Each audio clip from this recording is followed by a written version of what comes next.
कुर्मी और एसटी के जो आपने बोला था कि इसमें जोड़ना है सूची में, तो उसके लिए सबसे ज़्यादा आपका नाम लिया गया, जहाँ की आप उसके लिए लगे हुए थे, तो क्या कहना चाहिए? देखिए, मैं आज भी पुनः कह रहा हूँ कि भारत एक संवैधानिक देश है और संवैधानिक देश में आर्टिकल 48A के अनुसार वन्य जीवों को संरक्षण की आवश्यकता है। तो हमको इंसानों की बात है, जो मांगे जनता के माध्यम से, जो मांगे किसी समुदाय के माध्यम से आती है, सरकार को उसकी समीक्षा करनी चाहिए और साथ ही इस बात को भी तय करना चाहिए कि अगर किसी भी परिस्थिति में टकराव की स्थिति उत्पन्न होती है तो उस टकराव की स्थिति उत्पन्न ना हो। और बिल्कुल भारत के संविधान में इतनी सुविधाएं हैं और हमने इतना इस राष्ट्र को, इस आज के राज्य को हम लोग इतनी बेहतर तरीके से संचालित कर सकते हैं कि बशर्ते बेहतर नियमों को संचालन करने की आवश्यकता है। तो हमें लगता है कि दोनों की मांगें पूरी हो जाएंगी, बस बैठकर चिंतन करने की आवश्यकता है। 1932 खातियान के बारे में क्या कहेंगे सर? उसकी जो आपने रैली निकाली थी, उसको हम लोग आज भी, देखिए, विधानसभा जब बात आती है, मैं उन मुद्दों को लेकर लगातार सदन के अंदर भी उस बात को उठाता हूं। मैं 2-3 मरतबा विधानसभा के भीतर भी इस बात को उठा चुका हूं।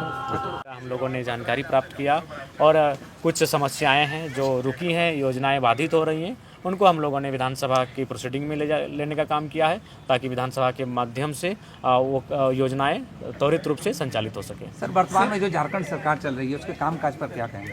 निसंदेह पिछले सरकारों की तुलना में कामकाज में तो कहीं ना कहीं वो गति नहीं है जिस गति के साथ सरकार को चुनने का काम किया था। आज तमाम जिलों में जब मैंने भ्रमण किया तो सभी विभागों का स्पष्ट कहना है कि हमारी कोई गलतियां नहीं है, गलतियां हैं कि हमें फंडिंग उचित नहीं मिल पा रहा है। फंडिंग नहीं हो पाने के कारण बहुत सारी योजनाएं लंबित हैं और कई महीने से लंबित पड़ी हैं। ये बताइए कि जिस तरह से मनरेगा का नाम बदलने को लेकर कांग्रेस लगातार आंदोलन कर रही है, क्या मानते, इसमें आपका क्या स्टैंड है? देखिए, मनरेगा निस्संदेह एक बहुत बड़ी महत्वाकांक्षी योजना थी और उस योजना में कहीं ना कहीं करप्टेड होने के बावजूद वो योजना एक आम जनमानस के लिए काफ़ी प्रभावित थी। इस बात को तो मानना होगा। 100 दिन का रोजगार की गारंटी, तो कहीं ना कहीं वो योजना प्रभावशाली थी, लेकिन उसमें अगर परिवर्तन करके कुछ अगर बेहतर किया जाता है तो ठीक है। लेकिन कम से कम मेरा भी मानना है कि उस योजना के अंतर्गत जिस प्रकार से लोगों की अपेक्षाएं थी, अगर वो करप्टेड ना होती, अगर कुछ लोगों के, तो हमें लगता है बहुत बेहतर योजना थी। तो हमें लगता है अगर उससे और बेहतर बनाया जा सकता है तो उस दिशा में काम करना चाहिए। झारखंड स्टूडेंट स्कॉलरशिप के ऊपर आपने अभी पैदल मार्च किया था, उसके बारे में क्या कहना चाहेंगे? निसंदेह हम लोग लगातार प्रयास कर रहे हैं कि जो झारखंड के छात्र छात्राएँ हैं, जो बड़ी विकट परिस्थितियों में अपनी पढ़ाई पूरी करने के लिए छात्रावास में गए हैं, शहरों में गए हैं, तो उन्हें कम से कम स्कॉलरशिप मिल जाए ताकि वो अपनी पढ़ाई को पूरी कर सके और अपने सपनों को पंख दे पाए। ये बताइए, भारतीय जनता पार्टी चाह रही है कि जो नगर निकाय के चुनाव होने हैं वो दलगत हो। मेरे हिसाब से दलगत हो ही जाने चाहिए, क्योंकि इसमें कन्फ्यूजन नहीं रहेगा। इससे क्या होगा कि वो जो जनता है वो भी जान जाएगी कि भाई उनको दुविधा नहीं होगी। दलगत हो जाने से क्या होगा कि यहाँ भी एक हम कह सकते हैं कि नगर में भी एक सरकार होगी, और जब पंचायत के लोग दलगत चुने जाएंगे तो पंचायत की भी सरकार मजबूत होगी। तो दलगत होने से कोई असुविधा नहीं है मेरे हिसाब से। सर, पुस्तकालय समिति में आप हैं, तो क्या उसमें ये योजना है आपको कि ये पुस्तकालय स्टूडेंट के लिए यूजफुल हो? बिल्कुल, हमारी पहली प्राथमिकता यही है। मैंने आते ही सबसे पहले तमाम पदाधिकारियों को यही निर्देश दिया कि सबसे पहला बात ध्यान रखा जाए कि जो छात्र छात्राएं पढ़ने के लिए आते हैं उन्हें किसी प्रकार की असुविधा ना हो।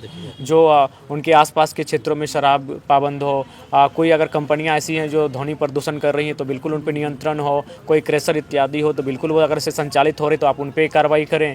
तो मैंने पहला तो यही कहा कि वो एक शांतपूर्ण अवस्था में उन्हें पठन पाठन करने का अवसर मिल सके। दूसरी बात, अगर कमियां हैं तो उस कमियों को आप प्रोसीडिंग में लाने का काम करें, उन्हें हम लोग विधानसभा तक लेके जाएंगे। एक बात और है सर कि आप पुस्तकालय समिति से हैं, लेकिन यहाँ सारे विभाग के अधिकारी मौजूद हैं, ऐसा क्यों? जो कि अब बेशक हम लोग पुस्तकालय समिति से होते हैं, लेकिन इस विधानसभा समिति का मतलब है कि माने स्वयं झारखंड विधानसभा आपके ज़िले में आ रही है। तो ऐसे में विधानसभा तो सभी जानते हैं कि भाई साल में 3 ही बार संचालित होती है। बजट सत्र, मानसून सत्र, शीतकालीन सत्र, उसके बाद मान के चलिए कुल मिलाकर 20 और 5-5 मतलब 1 महीने का विधानसभा होता है।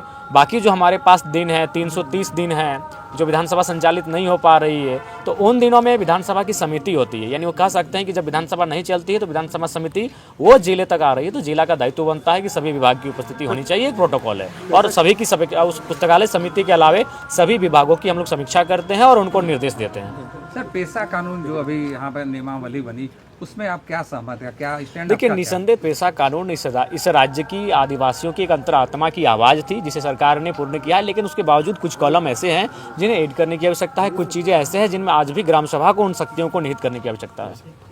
मतलब आप पूरी तरह से संतुष्ट नहीं, पूरी तरह संतुष्ट नहीं है। ये एक स्वागत योग्य कदम है कि चलिए पेशा को अब धरातल पर लेकर आए, लेकिन अभी भी कुछ क्लाउज, कुछ सब सेक्शन, कुछ सेक्शन में परिवर्तन करने की आवश्यकता है।